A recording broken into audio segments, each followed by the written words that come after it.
58세에 은퇴한 내가 캠핑 다니다 우울증에 빠진 이유. 솔직히 말하면요. 저도 은퇴만 하면 다 해결될 줄 알았어요. 매일 출근 스트레스, 상사 눈치, 후배들 사이에서 낀 중간 관리자의 압박 그거 벗어나기만 하면 인생이 자유로울 줄 알았거든요. 그래서 58세에 은퇴하자마자 그동안 꿈만 꿔오던 캠핑에 올인했죠. SUV 뽑고 캠핑 장비 싹 다 새 걸로 사고 지도 펴놓고 전국 명소를 돌기 시작했어요. 근데요, 2달쯤 지나니까 이상하더라고요. 새벽에 일어나서 아무것도 하기 싫고 햇살 좋은 날에도 마음이 무거운 거예요. 처음엔 그냥 컨디션이 안 좋은가 싶었는데 나중엔 아예 텐트 치기도 귀찮고 사람 만나는 게 싫어졌어요. 병원에 가보니까 우울 증세래요. 좋은데 다니면서 캠핑하는데 왜 우울하지? 싶으시죠? 저도 그랬어요. 근데 진짜 중요한 건 은퇴 후 내가 누구로 살아가야 하느냐였더라고요. 캠핑이 문제가 아니었습니다. 목표 없는 자유가 문제였죠. 은퇴하면 무조건 좋아질 거라는 건 착각이었어요. 몸은 자유로웠지만 마음은 어디에도 뿌리 내리지 못한 채 표류하고 있었어요.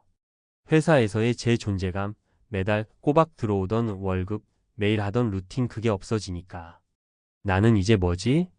이렇게 살아도 되는 건가? 하는 공허함이 몰려왔던 거죠. 캠핑은 며칠은 재미있어요. 자연 속에서 밥 해먹고 산책하고 사진 찍고 그런데 매일매일 아무 목적 없이 반복되면 그건 쉼이 아니라 방황이 되더라고요. 사례1 56세에 퇴직한 김 과장의 시간지옥. 김 과장은 저보다 2년 먼저 퇴직했어요. 처음엔 부러울 정도로 바빴어요. 여행, 골프, 등산, 자전거, 캠핑까지. 그런데 1년쯤 지나고 나서 연락이 뚝 끊겼어요. 나중에 알고 보니 하루 종일 침대에만 누워 지낸대요. 이젠 뭐가 재미있는지도 모르겠고 일어나기도 싫다고 하더라고요. 그 분도 저처럼 무계획 은퇴였던 거예요. 하고 싶은 건 있었지만 오래 갈 수 있는 삶의 동력은 없었던 거죠. 사례 2 나는 돈은 있어도 외롭다는 63세 치과의사. 또 한 분 치과 원장 하시다가 63세에 병원 접고 캠핑 라이프 시작한 지인분 계세요. 장비도 고급으로 싹 맞추고 인스타그램에도 사진 자주 올리셨는데 어느 날부터 게시물이 끊기더니 알고 보니 혼자 있는 시간이 너무 외로워서 다시 치과 일주일에 입원씩 보기 시작했대요. 일이 힘든 게 아니었고 나를 찾아주는 사람, 기다려주는 환자들이 있어서 내가 살아있다고 느꼈던 것 같다고 하시더군요. 이게 바로 사회적 연결의 부재예요. 캠핑은 외롭습니다. 처음엔 그 고요함이 좋지만 혼자가 계속되면 고통이 됩니다.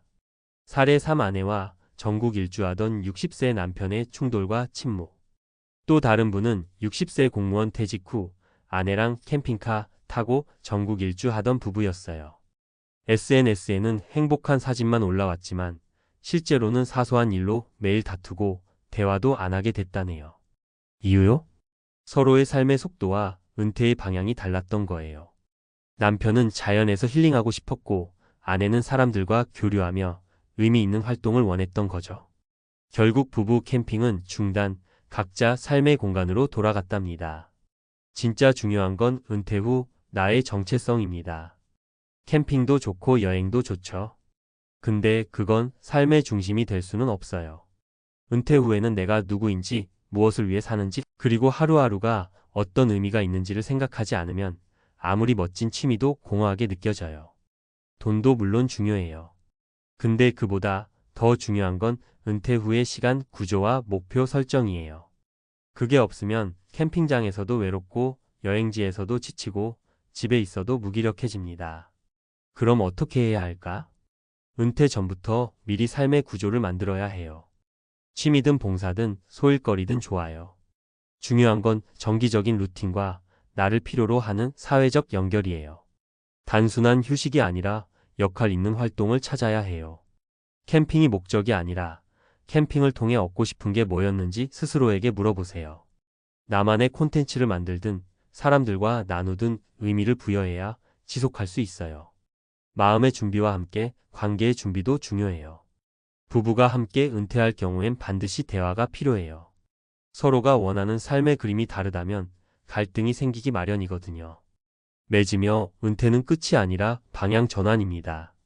저도 그랬고 많은 분들도 그랬어요. 은퇴하면 모든 게 편해질 줄 알았죠. 하지만 막상 겪어보면 은퇴는 자유가 아니라 재설계의 출발점이라는 걸 깨닫게 됩니다. 캠핑은 그저 도구일 뿐이에요. 내 삶을 풍요롭게 해줄 수 있는 의미 있는 삶의 구조를 먼저 세우세요. 그래야 캠핑도 여행도 산책도 행복한 기억으로 남습니다. 혹시 지금 나도 비슷한데 하고 계시다면 지금부터라도 늦지 않았어요. 당신의 은퇴, 삶의 다음 페이지를 함께 준비해 봅시다. 전문가 칼럼. 은퇴 후 캠핑으로는 공허함이 채워지지 않는 이유, 우울을 부르는 3가지 심리적 공백. 많은 사람들이 은퇴를 해방이라고 생각합니다. 매일 새벽같이 일어나 출근하던 삶에서 벗어나 누구 눈치도 보지 않고 하고 싶은 일을 하며 살 수 있다고 기대하죠. 그러다 보니 캠핑, 여행, 취미생활을 중심으로 은퇴를 준비하는 분들이 많습니다. 그런데 막상 그렇게 살아보면 이상하게 마음이 공허해지고 일어날 이유가 없어지고 심지어는 우울감에 빠지는 경우도 생깁니다. 이런 현상은 단지 개인적인 문제가 아닙니다. 은퇴라는 거대한 전환기에 겪게 되는 심리적 공백에서 비롯된 자연스러운 반응입니다. 1. 정체성의 상실. 나는 누구인가라는 질문에 답을 잃을 때. 심리학자인 에릭 에릭슨은 인간의 삶을 8단계로 나누며 노년기 은퇴 이후의 핵심 과업은 자아통합대 절망이라고 했습니다. 즉, 평생의 삶을 돌아보며 나를 긍정적으로 통합할 수 있어야 노년이 평안하다는 뜻입니다. 문제는 대부분의 사람들이 직업과 역할에 나를 동일시하고 살아온 경우가 많다는 겁니다. 나는 부장이다. 나는 교사다. 나는 회계사다처럼 말이죠. 그런데 은퇴와 함께 그 모든 타이틀이 사라지는 순간 나는 이제 뭔가? 라는 질문 앞에서 깊은 혼란이 오고 우울의 씨앗이 자라기 시작합니다. 해결책. 은퇴 전에 또는 지금이라도 늦지 않았습니다. 직업이 아닌 인간으로서의 나를 찾는 연습이 필요합니다. 예를 들어 나는 누구를 돕는 걸 좋아하는 사람이다. 나는 이야기를 나누는 걸 잘하는 사람이다.처럼 능력, 성향, 가치 중심의 자기 탐색을 통해 새로운 정체성을 세워야 합니다. 2. 시간의 구조 붕괴. 하루가 길고 의미가 없을 때 찾아오는 무기력. 정신분석학자 빅터 프랭클은 삶의 공허함은 의미의 상실에서 비롯된다고 말했습니다. 실제로 많은 은퇴자들이 말합니다. 시간은 많은데 할 일이 없어요. 하루가 너무 길어요. 이런 말은 바로 시간의 구조 붕괴를 말하는 겁니다. 직장 다닐 땐 자연스레 하루의 루틴이 있었습니다. 기상시간, 출근, 회의, 점심, 업무 마감, 퇴근 후 저녁. 하지만 은퇴 후엔 누가 시간표를 짜주지 않습니다. 그 순간부터 삶은 구조 없는 자유가 되고 이게 곧 불안과 무기력, 우울로 이어지게 됩니다. 해결책. 캠핑이든 산책이든 여행이든 상관없습니다. 중요한 건 그 안에 나만의 정기성과 목표가 있는가입니다. 예를 들어 매주 수요일은 주변 어르신들과 함께하는 반찬 나눔 봉사, 매일 아침 8시엔 내 유튜브 채널에 은퇴일기 올리기처럼 시간의 의미와 목적을 부여하는 생활 루틴이 있어야 정신 건강이 지켜집니다. 3. 사회적 연결의 단절. 사람 사이에서 벗어나면 공허함이 온다. 하버드 대학의 75년간의 인생 추적 연구, 일명 행복 연구에서도 밝혀졌습니다. 노년기의 행복을 결정짓는 가장 강력한 요인은 좋은 인간관계였습니다. 반대로 고립은 노년의 우울증, 치매, 심혈관 질환까지도 악화시킨다는 게 연구 결과입니다. 캠핑은 처음엔 자유롭지만 혼자 하는 시간이 길어질수록 외로움이라는 그림자가 따라 붙습니다. SNS에 사진을 올려도 좋아요를 눌러주는 사람은 있어도 깊은 대화와 공감, 인정은 받을 수 없습니다. 해결책. 관계를 새로 세워야 합니다.